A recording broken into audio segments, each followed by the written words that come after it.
Scorpio, I need to tell you that I have attempted to make this video 3 different times. I had to go take a walk. I had to go take a walk. Did y'all not want to hear what I have to say this month about love? About love. This is your mid-February. What time is it?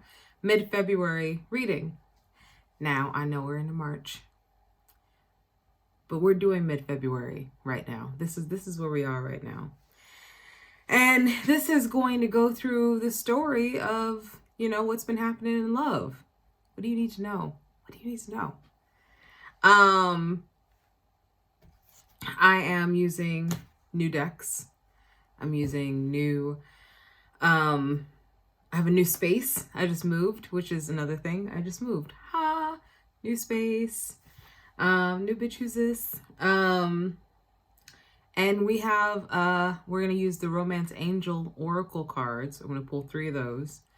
And then I'm going to pull some general tarot cards. So the Romance Angel Oracle is going to kind of be our overall theme of our reading. And then we're going to get into some details with the regular tarot cards. But I've tried to make this video 3 times, so let's just pray. Let's just pray that this works. So,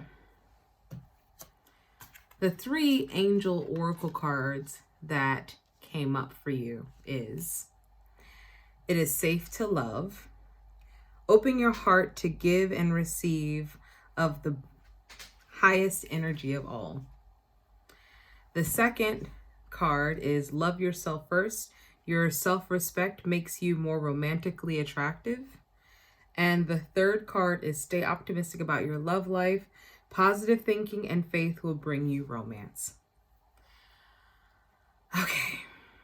So when I was thinking about your guys' energy and kind of looking at the cards that were here, I feel that you guys are on the precipice of a more fulfilling love relationship. But I feel like that relationship is kind of like, you're going to have to go through a test beforehand. Are you willing to go through what you need to go through in order to have a long, stable relationship? What does that mean? If you are getting relationship advice from a person who has been married for 50 years,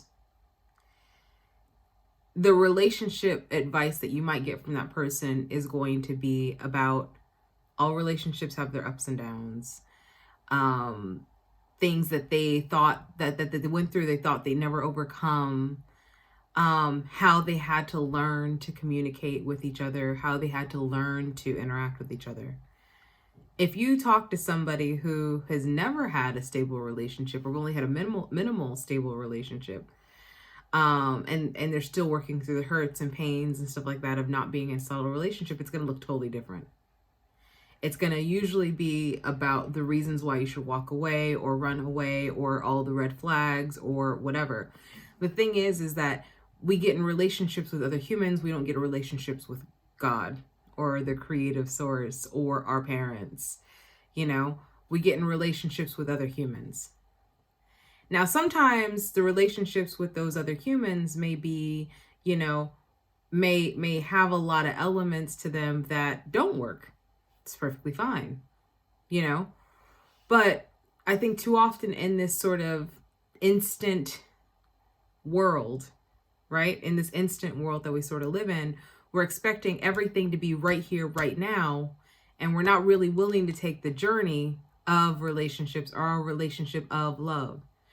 But you are worthy of a stable and healthy relationship. You are worthy of a relationship that lasts, 50 years, that turns into marriage, that isn't just like the cycle of like being with someone and ghosting and stuff like that. Like, you're worthy of that relationship. If you have people around you, especially this month, or from, let's say from before Valentine's Day, if you start seeing that you might have some people around you who, not that they don't have your best interest at heart, but they couldn't even fathom what it's like to get into the sort of relationships that I see a lot of you starting to enter in right around like the end of about the end of summer, beginning end of summer. I see you guys getting into relationships, a lot of you getting into relationships during the summertime that are going to ask you to step it up in regards to what your idea of being in a relationship is. So, and of course, always love yourself. Because if you don't love yourself, how the hell are you going to love somebody else? Can I get an amen? So, I drew 6 cards to kind of give us a little bit of idea of what we're going to be looking for through this mid-month reading. The first card we have is the Fool card. So the Fool card is about new beginnings. It's about sort of even, and I'm hearing kind of like stumbling into a relationship or a situation with, we have the Ace of Cups with a lot of promise. With a lot of promise, with a lot of, with a lot of sort of like heart guiding, heart feeling. You know, it's kind of like we meet someone who seems to be sort of on our level. We have a lot in common with. They make us feel good about ourselves. That kind of thing. So we have that. We have the Ace of Swords in reverse with the Page of Cups. It's going to challenge you. It's going to challenge you, but I think more so, and this is going to be kind of like a interesting change, but I feel like it's going to challenge you about your ideas about yourself. Not in a self-deprecation way, more in a it's here now and am I ready sort of way. It's here now and have I done enough work to really show up? Am I ready for it? And again, you're worthy of it. So it's worth you sort of working out those sort of internal feelings and not letting your inner saboteur come and ruin what could have a lot of promise.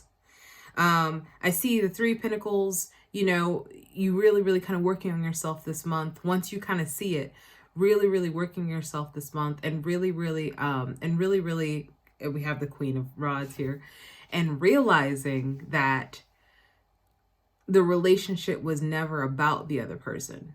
That's the other thing, is that they talk about relationships as in they're actually for the other people or about the other people, and they're not. There's still relationships when we enter them are still about our journey of self. It's about sometimes holding up that mirror that we couldn't see if it wasn't for the fact that we had somebody reflect that for us. It's you know, I think I told a friend one time, there's a few places that you can only go when you have love or when you love someone. There's certain emotional places, doors that you can only enter when you see yourself through the eyes of someone who loves you. So this month is going to be a lot about less about learning what it's like to be in a relationship, but also about you learning that you might have this sort of saboteur, and the saboteur may show up in many different forms. Friends, family members, your inner thoughts, your beliefs around relationships and whether or not they are healthy or they're toxic for other people, you know, because I think a lot of times we also have this sort of like victim-y thing. And for some people it's legitimate, but for some people it's more like a victim-y thing that happens where we would rather look at other people and tell everybody what's wrong with them instead of actually looking at ourselves and realizing there's areas of growth that we need to personally do in order to be ready for something solid and stable. We have the Four of Pentacles, which shows at the bottom of the deck, which is about making sure that you're not holding on to things that are not in your present moment. Whether that be future faking, you know, it's okay to see potential in something, but it's not necessarily like future faking is a different thing. Get what I'm saying? This is my boyfriend. This is my girlfriend. Have you guys had this conversation? That kind of thing, you know? Making sure that you're not, I'm not trying to call anybody out, by the way, but making sure you're not future faking, but also making sure you're not like holding on to the past either. And, oh, but you know, this didn't work with Ryan or whoever, you know, and so how is it going to work now? Da, da, da, da. Like, you're, you know, if you're in a different place, you're in a different place, and those aren't the same people. So that's what I have for this relationship reading, this love reading for you, Scorpio. Thank you so much for watching, and I will talk to you guys soon. Oh, like, share, and subscribe. Follow me on Instagram, etc. Bye.